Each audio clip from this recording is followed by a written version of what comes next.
Olá, o Jornal Panorama está no ar e traz para você as notícias do Legislativo Estadual. Vamos começar chamando a repórter Luciana Venesbach, que tem os detalhes sobre a primeira sessão ordinária da semana. Luciana. Verônica, na sessão desta segunda-feira, os parlamentares aprovaram um projeto de lei que obriga as empresas responsáveis por acidentes de trabalho a ressarcirem o Estado pelas despesas com prestação de socorro, remoção de vítima e atendimento hospitalar. A iniciativa é do deputado Gilcinho Lopes. Nós temos vários hospitais com vários pacientes, vítimas de acidente de trabalho e o Estado só fica no prejuízo, enquanto que as empresas às vezes deixam até de aposentar essas pessoas, o INSS deixa de aposentar, porque às vezes nem recolhidos os impostos não são recolhidos. Então, nesse sentido é que nós fizemos o projeto. Igualmente nós fizemos o projeto daquelas vítimas de acidente de trânsito causados por motoristas embriagados. Porque se a pessoa está embriagada, ele assume o risco e se ele atropela alguém, a pessoa vai para o hospital, ele tem que pagar as despesas de hospital. Também foi aprovado o projeto de lei do ex-deputado Luciano Pereira, que assegura ao companheiro dos consumidores de serviços públicos a inclusão do nome na fatura mensal de consumo.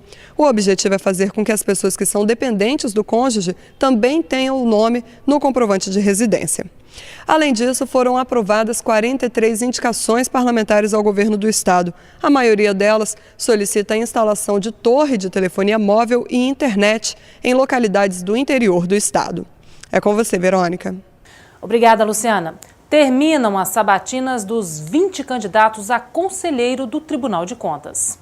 O último dia de sabatina dos candidatos indicados ao cargo de conselheiro do Tribunal de Contas do Espírito Santo aconteceu nesta segunda-feira. Restava apenas a arguição do deputado estadual Paulo Roberto Ferreira. Eu vejo hoje o cargo de conselheiro do Tribunal de Contas como um grande desafio para a minha vida, tendo visto que esse cargo de conselheiro, que há algum tempo atrás era motivo de preocupação para toda a sociedade capixaba, hoje já é motivo de orgulho e de disputa. O que a Assembleia Legislativa está permitindo através desse processo da escolha agora do novo conselheiro, em abrir oportunidade não só para os deputados, mas também para pessoas, cidadãos e cidadãs de fora da Assembleia, pudessem estar participando, elevando o nível de debate acerca dessa missão importante que é ser conselheiro, haja vista de que uma das missões importantes é de julgar, de apreciar contas, de prefeito, do governador, de gestores públicos, enfim, todas essas atribuições de um conselheiro faz com que a pessoa deseje almejar esse cargo a fim de que possa estar contribuindo para que no controle dos recursos públicos que são colocados à disposição dos gestores públicos, esses recursos possam ser retornados em benefício da sociedade, em forma da educação, da saúde, da agricultura, do meio ambiente, da assistência social, enfim, de tantas áreas, tantas atividades e ações da área pública, importante, para que a sociedade veja, naquele dinheiro que ela recolhe através dos seus impostos, através dos tributos, ela veja esse retorno de forma positiva, e com isso, quem ganha com isso é a sociedade capixaba. Concluído o processo de sabatina, a Comissão de Finanças fará um relatório. O colegiado analisa o documento em sessão extraordinária desta terça-feira. Se aprovado, o relatório segue para o plenário para a votação final. Todos os parlamentares participam do processo de escolha do novo conselheiro. Dos 22 inscritos, 2 renunciaram. Os 20 candidatos disputam a vaga aberta com a aposentadoria, por idade, do então conselheiro Marcos Madureira. Retomada das obras de instalação de tanques de combustível em Paú é analisada pelo Parlamento Capixaba. Os deputados estaduais vão avaliar o retorno das construções dos tanques de combustíveis em Paú, Vila Velha. A decisão foi tomada em reunião do colegiado de infraestrutura da casa. Tonéis de armazenamento de produtos inflamáveis estão sendo instalados no Morro do Atalaia, próximos às residências. A comissão decidiu criar um grupo de trabalho e realizar nova visita técnica ao local. Esse ofício foi encaminhado pelo vereador do município de Vila Velha, solicitando que a Comissão de Infraestrutura faça uma visita técnica aos TGL, são terminais de granéis líquidos que vão armazenar álcool e outros produtos. uma vez que há uma polêmica que foi discutida pela comunidade com relação ao licenciamento ambiental. A Comissão de Estrutura vai analisar a questão da infraestrutura local, se ela está adequada para receber esse TGL. Vamos chamar a empresa para que ela apresente todo o projeto e, na verdade, se tiver que fazer alguma alteração, também estaremos solicitando. É claro que nós temos uma preocupação aparente que, visivelmente, você tem ali os TGLs próximos às residências. Eu não tenho nenhum parecer técnico que demonstre se isso prejudica ou não, se há a questão da segurança. Então, em loco, nós poderemos ter essa condição melhor. Juntamente com o TEC, também chamaremos o Corpo de Bombeiros para nos acompanhar. E a partir daí vamos discutir também com a empresa. Se tiver que solicitar uma alteração no projeto e que seja retirado qualquer terminal de granel desse próximo à residência, também faremos da mesma forma. Os parlamentares também decidiram convocar representantes da EDP-Celsa, a concessionária de energia do Espírito Santo, para prestar esclarecimentos sobre a retirada e recolocação de postes em vias públicas. Nós solicitamos ao governo do Estado o número de postes que hoje precisam ser relocados, retirados, para que as obras que estão sendo executadas pelo próprio governo do Estado, a partir de empresas terceirizadas, estão paralisadas ou estão criando algum tipo de obstáculo. Então, são vários, são mais de 180 postes que têm travado o desenvolvimento do Espírito Santo. Diante disso, nós resolvemos convocar por unanimidade a deliberação feita aqui pelo pleno da comissão, a diretoria da Excelsa, para que ela possa estar aqui prestando as informações necessárias para que nós possamos acelerar. O governo do Estado quer dar velocidade no desenvolvimento do Espírito Santo. A Excelsa hoje, aparentemente, tem sido um entrave do desenvolvimento do Estado do Espírito Santo no que tange às obras públicas de pavimentação. Secretário de Estado de Justiça presta contas das ações da pasta referentes ao sistema penitenciário do Espírito Santo. A Comissão de Segurança da Assembleia Legislativa recebeu, na reunião desta segunda-feira, o secretário estadual de Justiça, Sérgio Alves Pereira.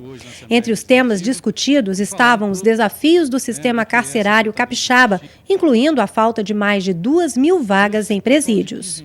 Nós temos hoje 55% da população carcerária na condição de provisório. Então isso traz uma situação de estresse muito grande para o sistema.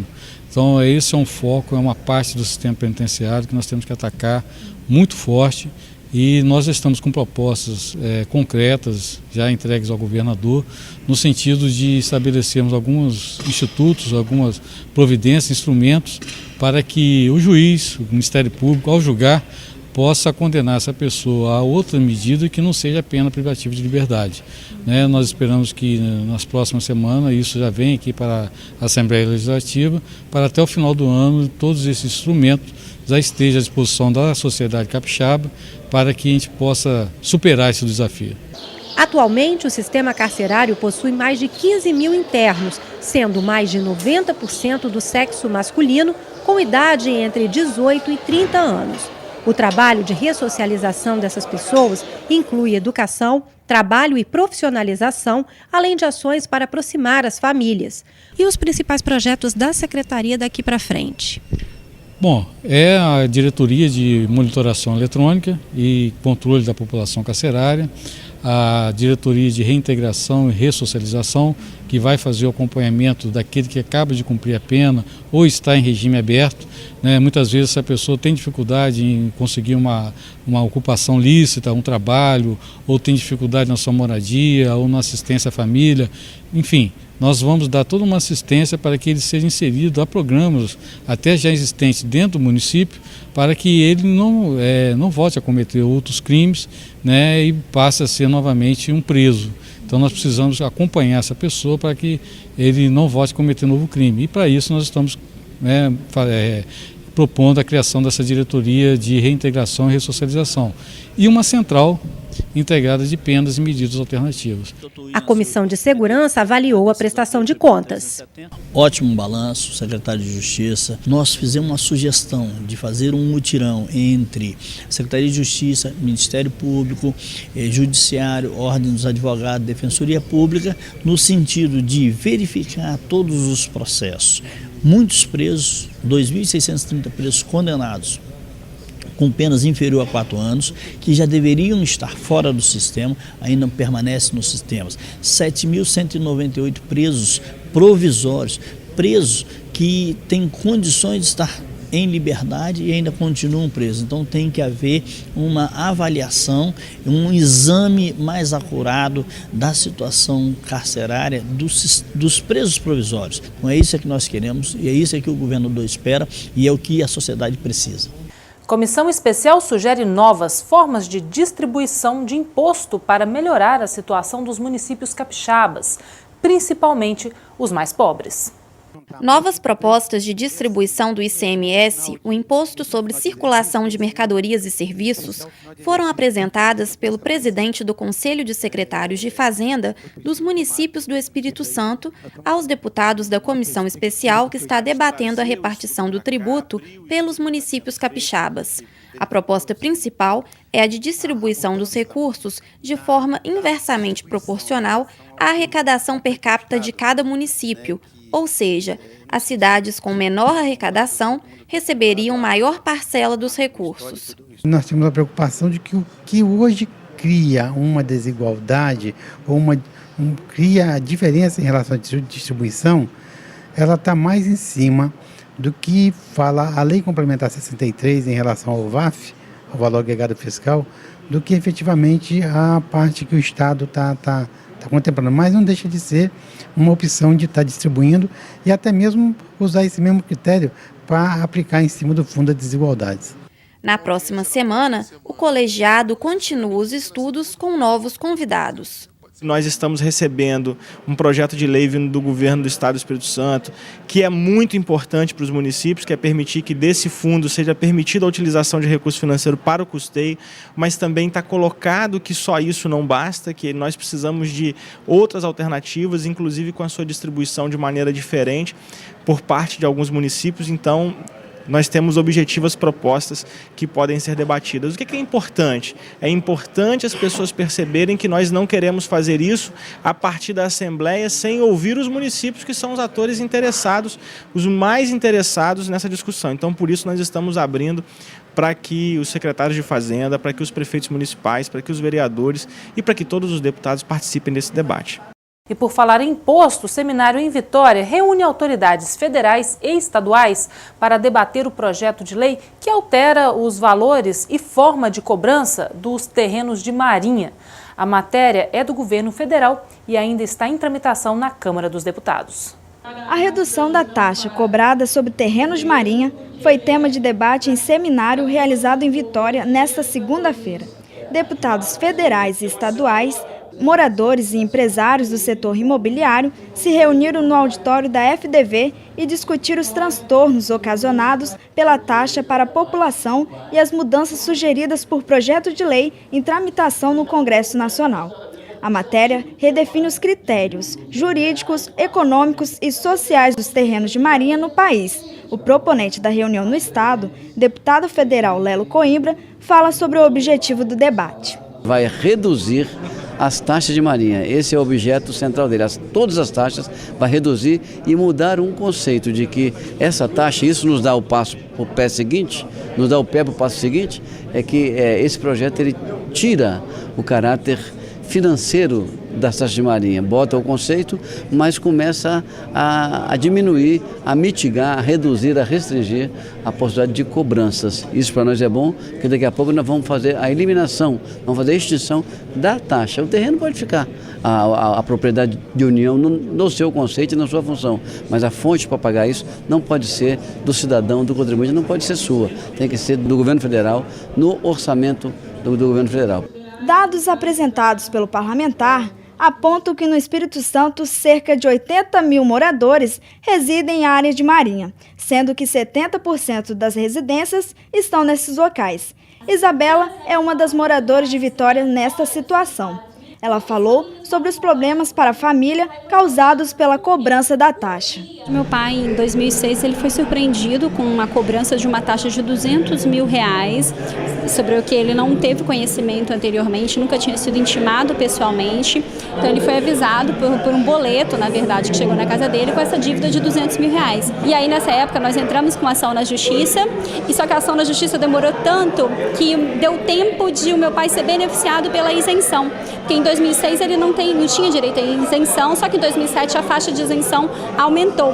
Então ele pôde ser beneficiado. Então como ele ganha até 5 salários mínimos, ele pôde ser beneficiado. E aí acabou que na ação da justiça, o juiz entendeu, quando ele teve a isenção, de que ele não tinha mais interesse no prosseguimento da ação. Que na verdade é um grande absurdo também, porque a isenção é uma forma precária, né, de garantir, de dar esse direito para o cidadão. A isenção ela pode cair a qualquer momento, o governo pode aumentar ou diminuir a faixa de isenção. O vice-presidente da Comissão Especial da Assembleia Legislativa, que analisa a cobrança das taxas sobre terrenos de marinha, participou do seminário.